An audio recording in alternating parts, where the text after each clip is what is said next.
Welcome to my channel Bharati's kitchen. আজকে চিচিঙ্গা দিয়ে একটা রেসিপি বানাবো। দেখো কি কি নিচ্ছে আমি। চিচিঙ্গাটা এখনো কাটা হয়নি, কেটে তোমাদেরকে দেখাচ্ছি। আমি এখানে 200 গ্রাম মতন বেসন নিয়েছি, এটা আমি একটা পাত্রে দিয়ে দিচ্ছি। চালের গুঁড়ো নিয়েছি 1 বাটি মতো, এটা এর মধ্যে দিয়ে দিচ্ছি। কালো জিরে নিয়েছি 1/2 চামচ মতো, এর মধ্যে দিয়ে দিলাম। তো একটু খাবার সোডা নিয়েছি, এর মধ্যে দিয়ে দিচ্ছি। একটু আদা কোচানো দিয়ে দিলাম। লবণ দিয়ে দিচ্ছি 1/2 চামচ মতো, হলুদ দিয়ে দিলাম 1/2 চামচ মতো, ধনে পাতা দিয়ে দিচ্ছি, জল দিয়ে দিচ্ছি। এটাকে আমি ভালো করে মেখে ফেটিয়ে নেব।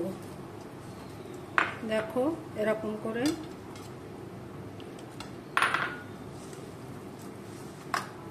দেখো আমি এরকম করে ফেটিয়ে নিয়েছি অনেকক্ষণ ধরে, তারপর একটু রেস্টে রাখবো।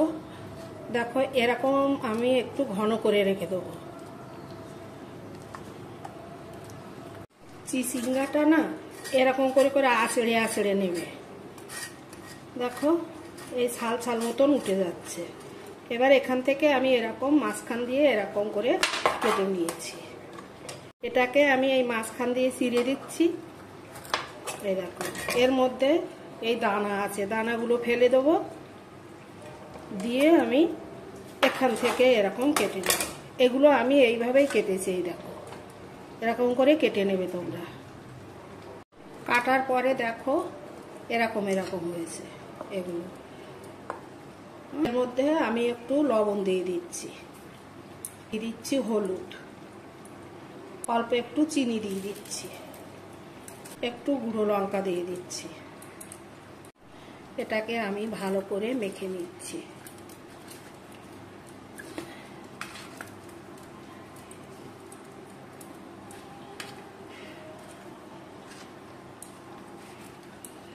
কড়াটা বসিয়ে দিয়েছি, তেল, কড়া গরম হয়ে গেছে, তেল দিয়ে দিচ্ছি। আমি ওই চিচিঙ্গাগুলো চপ বানাবো। ব্যাটারটা আমার এই অবস্থায় এসছে। তেলটা আমার গরম হয়ে গেছে। দেখো আমি এর গায়ে ঠিক এরকম করে মেখে আমি তেলে ছেড়ে দিচ্ছি। দেখো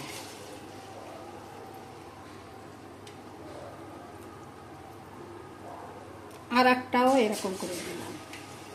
একটু লাল লাল করে ভাজতে হবে। দেখো এরকম একটু অল্প আছেই ভাজবে, মিডিয়াম আছে, এত সিদ্ধ হবে না। চিচিঙ্গার চপ দেখো কত মুচমুচে হয়েছে। দেখো এই দেখো, আর এত টেস্টি হয়েছে কি বলবো, আমি খেয়ে দেখেছি। এই দেখো কত সুন্দর, ভেঙে যাচ্ছে একেবারে।